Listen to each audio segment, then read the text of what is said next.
প্রিয় নবম শ্রেণীর ছাত্রছাত্রীরা, তোমাদের ভূগোল বিষয়ের প্রথম পর্যায়ক্রমিক মূল্যায়নে যে সমস্ত প্রশ্নগুলো পড়তে হবে সেগুলি অধ্যায়ভিত্তিকভাবে তুলে ধরা হয়েছে এই ভিডিওটিতে।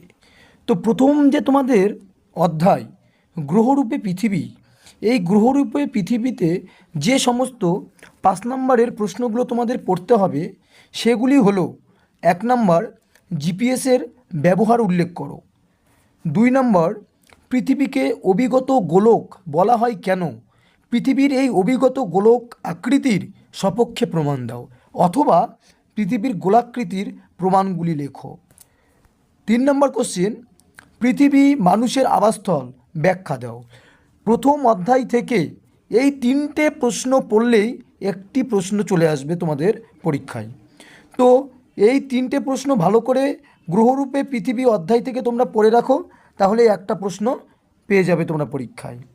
এবং এই অধ্যায় থেকে 3 নম্বরের যে প্রশ্নগুলো তোমাদের পড়তে হবে সেগুলি হলো: পৃথিবীর নিরক্ষীয় ব্যাস ও মেরু ব্যাসের মধ্যে পার্থক্য কারণ কি? 2 নম্বর, জিওড বলতে কী বোঝো? এই প্রশ্নটি খুবই গুরুত্বপূর্ণ, একটু ভালো করে পড়ে রাখবে। জিওড বলতে কী বোঝো? 3 নম্বর, জিপিএসের ব্যবহার লেখো। 4 নম্বর, বেডফোর্ড লেভেল পরীক্ষাটি ব্যাখ্যা করো। 5 নম্বর কোশ্চেন, পৃথিবীর আকৃতি পৃথিবীর মতো বলা হয় কেন? 6 নম্বর কোশ্চেন, এরাটোস্থেনিস কীভাবে পৃথিবীর পরিধি নির্ণয় করেন তা ব্যাখ্যা করো। 7 নম্বর কোশ্চেন, সৌরজগৎ পৃথিবীর একমাত্র গ্রহ যেখানে জীবমণ্ডলের সৃষ্টি হয়েছে, 3টি কারণ লেখো। 8 নম্বর কোশ্চেন, কুলীন গ্রহ ও বামন গ্রহের পার্থক্য। এই প্রশ্নটাও খুবই গুরুত্বপূর্ণ। পরের কোশ্চেন, অন্তস্থ গ্রহ ও বহিস্থ গ্রহের পার্থক্য। এবং 10 নম্বর কোশ্চেন, জিওড শব্দটির ব্যাখ্যা করো। প্রথম অধ্যায় থেকে এই সমস্ত কোশ্চেনগুলো পড়লেই তোমরা কমন পেয়ে যাবে। এবং দ্বিতীয় অধ্যায় থেকে যে সমস্ত 5-এর কোশ্চেনগুলো তোমাদের পড়তে হবে সেগুলো বলছি। দ্বিতীয় অধ্যায় বলতে তোমাদের পৃথিবীর গতিসমূহ, সেই অধ্যায় থেকে যে সমস্ত কোশ্চেনগুলো তোমাদের 5 নম্বরের পড়তে হবে সেগুলো হলো: 1 নম্বর, চিত্রসহ ঋতু পরিবর্তনের কারণ ব্যাখ্যা করো, অথবা বার্ষিক গতির ফলাফল আলোচনা করো। দ্বিতীয় কোশ্চেন, পৃথিবীর আহ্নিক গতির অথবা বার্ষিক গতির সপক্ষে প্রমাণগুলি লেখো। 3 নম্বর কোশ্চেন, কর্কট সংক্রান্তি ও মকর সংক্রান্তিতে পৃথিবীতে দিন ও রাত্রির দৈর্ঘ্যের অবস্থা কীরূপ হয় চিত্রসহ বোঝাও। এই 3টে কোশ্চেন পড়লেই একটি কোশ্চেন পরীক্ষায় চলে আসবে। তো তোমরা ভালো করে এই 5-এর কোশ্চেনগুলো পড়ে রাখবে। এবং এই অধ্যায় থেকে 3 নম্বরের যে কোশ্চেনগুলো তোমাদের পড়তে হবে সেগুলো হলো: যে সমস্ত 3 নম্বরের কোশ্চেনগুলো তোমাদের ভালো করে পড়তে হবে সে কোশ্চেনগুলো তোমাদের বলছি। 1 নম্বর কোশ্চেন, অধিবর্ষ সম্পর্কে আলোচনা করো। খুবই গুরুত্বপূর্ণ কোশ্চেন। দ্বিতীয় কোশ্চেন, পৃথিবীর সর্বত্র আবর্তন বেগ সমান নয় কেন? তৃতীয় কোশ্চেন, কোরিওলিস বল বলতে কী বোঝো? এর প্রভাব লেখো। এই কোশ্চেনটা খুবই গুরুত্বপূর্ণ। পরের কোশ্চেন, পৃথিবীর অপসূর ও অনুসূর অবস্থানের পার্থক্য লেখো।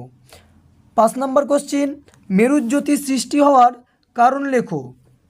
6 নম্বর কোশ্চেন, আমরা পৃথিবীর আবর্তন গতি বুঝতে পারি না কেন? কারণ ব্যাখ্যা করো। 7 নম্বর কোশ্চেন, বিজ্ঞানীরা ডিসেম্বর মাসে আন্টার্কটিকা অভিযানে যান কেন?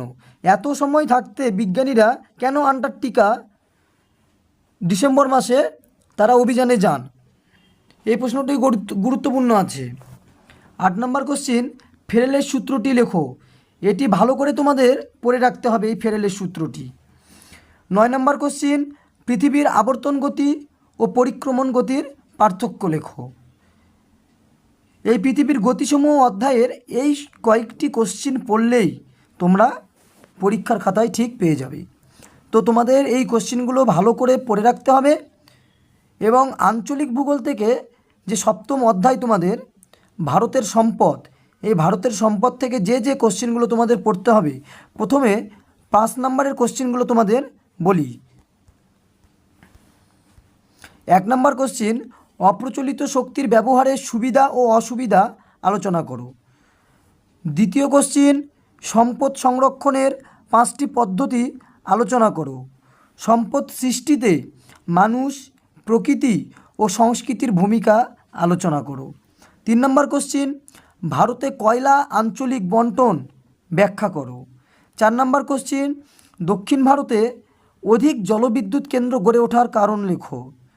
5 নম্বর, ভারতের লৌহ আকরিক উত্তোলন অঞ্চলগুলির বিবরণ দাও।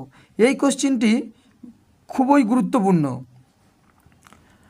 জলবিদ্যুৎ উৎপাদনের অনুকূল প্রকৃতির পরিবেশ আলোচনা করো। এই কোশ্চিনগুলো সবসময় তোমাদের ভালো করে পড়ে রাখতে হবে। জলবিদ্যুৎ উৎপাদনে অনুকূল প্রাকৃতিক পরিবেশ আলোচনা করো।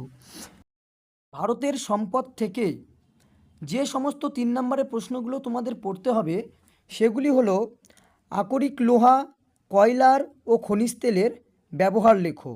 2 নম্বর কোশ্চেন, পুনর্ভব সম্পদ ও অপুনর্ভব সম্পদের পার্থক্য লেখো। 3 নম্বর, প্রচলিত শক্তি ও অপ্রচলিত শক্তির পার্থক্য লেখো। 4 নম্বর, কয়লাকে কালো হিরে বলা হয় কেন? পুনর্ভব সম্পদ ও অপুনর্ভব সম্পদের পার্থক্য লেখো। পেট্রোলিয়ামকে তরল সোনা বলা হয় কেন? সম্পদ সৃষ্টির প্রধান 3টি উপাদান সম্পর্কে ধারণা দাও। 9 নম্বর কোশ্চিন, জলবিদ্যুৎকে সাদা কয়লা বলার কারণ লেখো। 10 নম্বর কোশ্চিন, ওএনজিসি সম্পর্কে টিকা। 11 নম্বর কোশ্চিন, বর্তমানে অপ্রচলিত শক্তির ব্যবহার বৃদ্ধির কারণগুলি কি কি?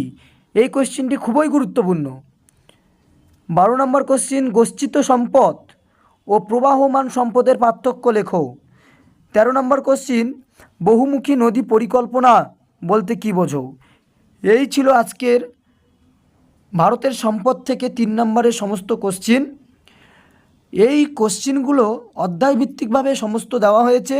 এই প্রশ্নগুলো পড়লেই তোমাদের সব পরীক্ষায় চলে আসবে কমন, এবং তোমরা এই সমস্ত কোশ্চিনগুলো ভালো করে পড়ো, সব পরীক্ষায় পেয়ে যাবে। তো আজকের মতো এই ভিডিওটিতে এতটাই থাকছে।